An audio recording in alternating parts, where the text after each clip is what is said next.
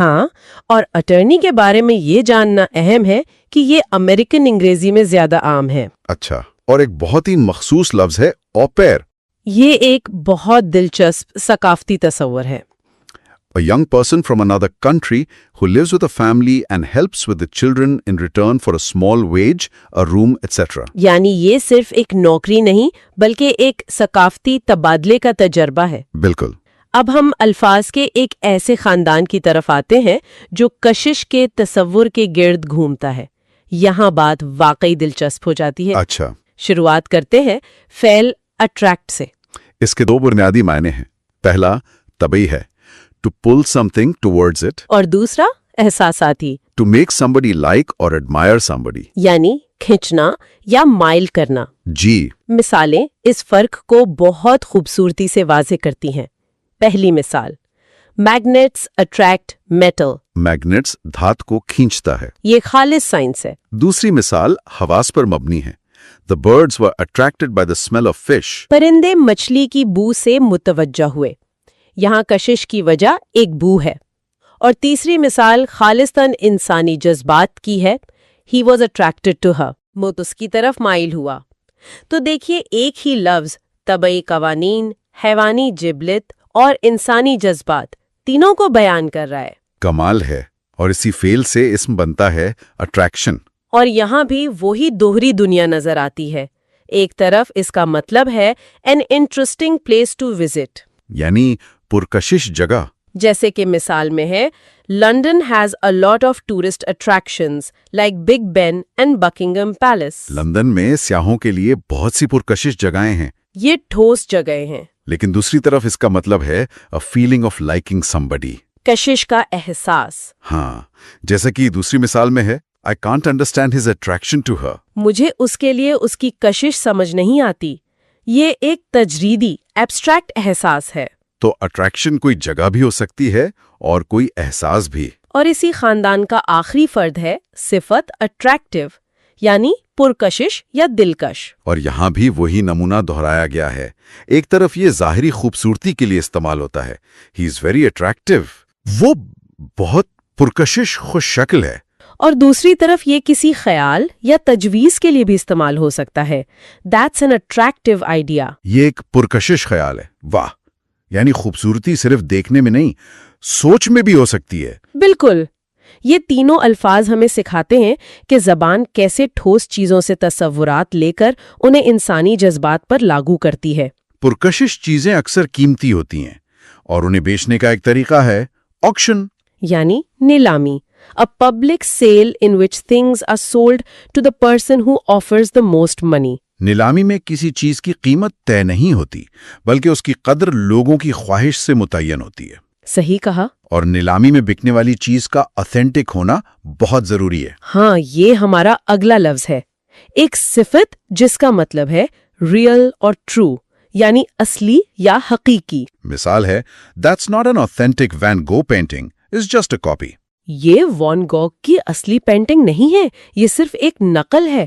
آج کی دنیا میں آتھینٹک ہونے کی قدر بہت بڑھ گئی ہے۔ اور کسی چیز کے اصلی ہونے کا فیصلہ کون کرتا ہے؟ اکثر کوئی اتھارٹی۔ یہ ہمارا اگلا لفظ ہے، اور اس کے بھی دو پہلو ہیں۔ ایک طرف اس کا مطلب ہے اختیار یا اقتدار، the power to give orders to people۔ جیسے مثال ہے The police have the authority to stop cars۔ Police کو گاڑیاں روکنے کا اختیار ہے، یہ ایک قانونی طاقت ہے۔ لیکن جب یہ لفظ جمع میں استعمال ہو authorities، تو اس کا مطلب ہوتا ہے حکام یا انتظامیہ۔ جی، جیسے the city authorities، یعنی شہر کے حکام۔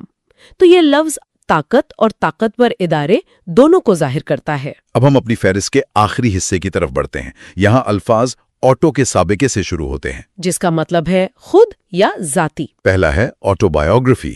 یعنی آپ بیتی، the story of a person's life written by that person۔ یہاں آٹو یعنی خود اور بایوگرافی یعنی سوانح عمری۔ اسی طرح آٹوگراف، کسی مشہور شخصیت کے دستخط۔ a famous person's signature، جیسے he asked Madonna for her autograph۔ اس نے میڈونا سے اس کے دستخط مانگے۔ یہاں بھی آٹو یعنی خود اور گراف یعنی لکھنا، تو یہ کسی کی شخصیت کا ایک ذاتی نشان ہے۔ اور اب آخری دو الفاظ جو آٹو کے تصور کو انسان سے مشین کی طرف لے جاتے ہیں۔ پہلا ہے